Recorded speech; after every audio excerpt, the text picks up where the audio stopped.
Hello everyone, welcome to Broadview. My name is Joseph. Today we're going to be talking about two more very interesting stories of reincarnation. There was a 3-year-old little boy in the United States who always drew a terrible picture of planes hitting two buildings. He claimed that in his previous life, he was a 9/11 victim. So let's meet our first main character for the day, Cade. Cade was the treasured baby his parents had struggled for years to conceive. He had big eyes, fair skin, and loved to smile. His mother, Molly Curnutte, said Cade was very good as a baby and could sleep quietly for a long time. At about 1.5 years old, Cade was able to communicate fluently with adults, so his parents always thought Cade was a gifted child. However, by the time Cade was 3, he started having nightmares. He'd wake up screaming, saying things that Mom thought were unbelievable, such as, "It's falling," the Statue of Liberty, and that his leg was broken. The couple also found that Cade was especially afraid of airplanes and tall buildings. Whenever a plane appeared in the sky or a building was seen, Cade would become extremely terrified, shaking as though he had seen a monster. His parents were perplexed. Their neighborhood was full of 1 to 2-story bungalows, so where did Cade's fear of tall buildings and airplanes come from exactly? Later on, Cade told his mother that he used to work in a tall building where he could see the Statue of Liberty from his office. He also remembered that he eventually fell to his death from this building. In subsequent dreams, the young Cade kept talking about the details of the crash, how the plane hit and got stuck in the building, how he survived his fall to the ground but broke his leg, and how tons of debris fell and actually killed him. What was even more bizarre was that Cade's paintings often depicted the same two buildings with the plane coming straight at them. They were reminiscent of the 9/11 terrorist attacks of 2001. Cade was born 3 years after the 9/11 attacks, so it would have been nearly impossible for him to know about the terrible event at such a young age with such detail. Nevertheless, he was able to describe everything that happened that day, including his own death.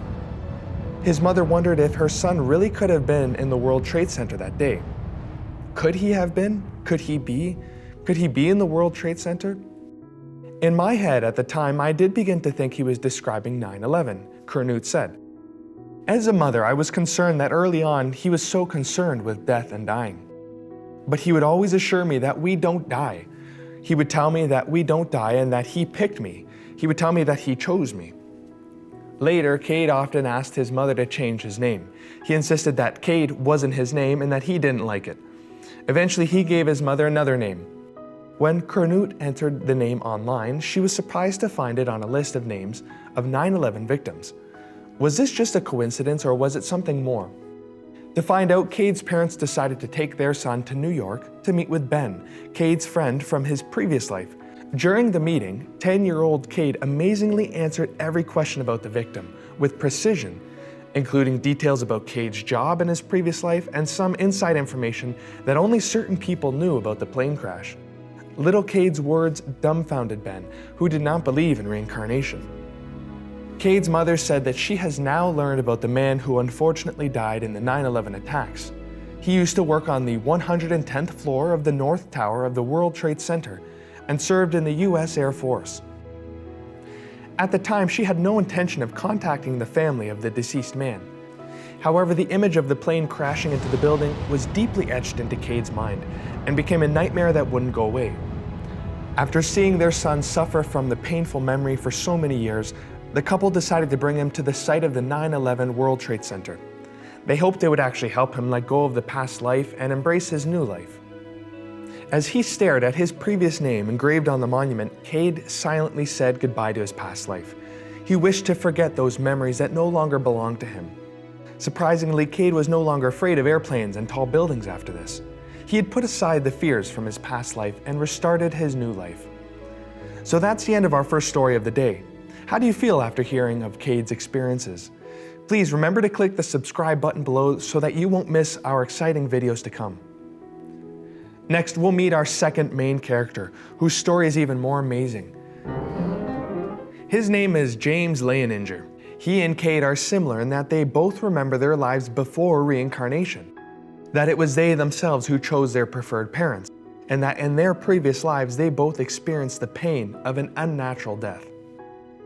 This story takes place in 2000, when James was only 2 years old. One day his mother Andrea took him shopping for toys. James found a World War II style toy airplane that he couldn't help playing with. His mom said, "Look, there's a bomb on the bottom." But James said, "That's not a bomb, that's a drop tank." His mom was surprised because she didn't know what the word drop tank meant.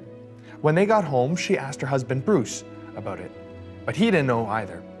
They searched it up online where they finally learned that drop tanks were hung on military aircraft only during World War II to support aircraft to fly further. In order to prevent the tanks from affecting the speed and performance of the aircraft, they were streamlined. This made them look very similar to bombs, actually. Now, later, as technology became more advanced, drop tanks became an obsolete thing of the past. In addition, civilian aircraft have never used this fuel tank. The parents felt very surprised after they learned the meaning of the word. Where did their 2-year-old child learn of this? If you're not a professional or a military fan, you wouldn't know of this word. Later on, James became almost obsessed with airplanes. Almost all of the toys were various kinds of airplanes. As time went on, weird things began happening. James started crying in the middle of the night, almost every night actually. His parents took him to the hospital, but the doctor said that he was completely fine. The crying lasted for nearly 6 months. One night, James woke up crying again. His parents tried to comfort him and asked, "Did you have a nightmare?" James said in fear, "It's on fire! I'm stuck in an airplane and I can't get out." "What plane? What plane is on fire?" "He's in there. He's in the plane." "Who's in the plane?" "Me. I'm stuck in the plane." "Why is the plane on fire?" "I was attacked." "By who?" "The Japanese." The parents were horrified to hear James describe what sounded like war. Plus, he was only 2 and couldn't even read or write, so it shouldn't have been possible for him to know all the words he was using. His parents then asked him, "Who is the person in the plane?" He replied, "James." His parents asked him, "Isn't James you?" He said, "His name is James too. We have the same name." Later on, James' descriptions became more and more detailed. He said that James flew a Corsair fighter from Natoma. His father went online and found that Natoma was an American aircraft carrier that entered service in 1943 and was decommissioned in 1946. The carrier's most famous battle was the Battle of Iwo Jima in 1945. James's father tried to put everything his son had said together and came up with the whole story. So during World War II, there was a pilot named James who took off from the Natoma carrier in a Corsair fighter plane to fight in the Battle of Iwo Jima. The plane was subsequently shot down by the Japanese, catching fire and trapping the pilot. To find out if the story was true, James's father went to the US Navy's casualty list, which contained more than 10,000 names. He found all the casualties of the Natoma, which was 18 in total. One of these 18 was James Houston, who died in action on March 3, 1945. In 2001, at the age of 3, James started to learn drawing. He began to draw the scenes he described. They were all scenes of war images with warships, aircrafts, explosions, and parachute jumps. Although his drawing skills were childlike, of course, the scenes themselves were very realistic. One day, James's father heard that there was going to be a Natoma crew reunion, so he went there with a little hope. When he got there, he asked the people at the party if anyone knew James, but no one remembered the man. The father suddenly recalled that little James had mentioned a name, Jack Larson, and asked if anyone knew Jack. The people at the party said yes, but he wasn't here today. James's father then spent a lot of time and effort to find this Jack Larson.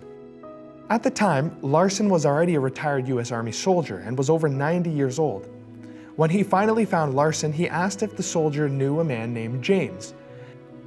Jack Larson replied, "Yeah, we went to Iwo Jima together. I came back, but he didn't. No one knew what happened to him." The couple then took little James to meet the old man. They talked a lot about the details of their military life. Larson also showed the young boy a photo of their old team, and James was able to name basically everyone. As a result, when people doubted James's story, Jack Larson, together with another veteran, swore by their reputation that he was telling the truth. Meanwhile, James's mother, Andrea, consulted an expert on reincarnation whose name was Carol Bowman. At that time, Andrea was already deeply convinced that human souls really do reincarnate. Carol Bowman, who is the author of Return from Heaven, was very supportive of Andrea's view because James's case had obvious commonalities with many other children who have past life memories. Generally, the memories begin to appear around 2 years old. Some children have vivid memories of the moment of their death. Bowman suggested Andrea should reassure James that he was safe and that the horrible experiences were behind him. One day, James told his father Bruce that he knew Bruce would be a good father in the future, and that's why he chose to be Bruce's son. James mentioned a pink hotel, a beach, and so on. This was actually the scene when Bruce and Andrea celebrated their 5th wedding anniversary in Hawaii, where James claimed he chose his parents and returned to the human world. 5 weeks after that trip, Andrea got pregnant and James was eventually born. This story eventually led Bruce to believe that his son really was the reincarnation of the World War II pilot James Houston. Early in his investigations, Bruce had learned that James Houston's father had attended the reunions of Natoma veterans several times in hopes of learning more about his son's death. Unfortunately, the old man passed away before he could find out anything new. After Bruce and Andrea confirmed that their son was indeed Houston's reincarnation, they tried to contact Houston's remaining relatives, of course. At this time, only Houston's sister Anne was still alive. She was already 84 years old. When Anne was told how her brother died in action, the elderly woman believed them and expressed her gratitude and relief. Little James's nightmares continued until he was 8 years old, but they weren't as horrifying as before. He'd wake up crying softly. James' parents went on to publish a book based on their son's experiences called Soul Survivor. After its release, the book attracted a lot of media attention, and their story helped many people believe in the existence of reincarnation. Well, that's the end for today's video. What are your thoughts on this topic after listening to 2 of these reincarnation stories? Please don't forget to click the subscribe button below because there are more interesting stories to come. Thanks for watching. We'll see you next time.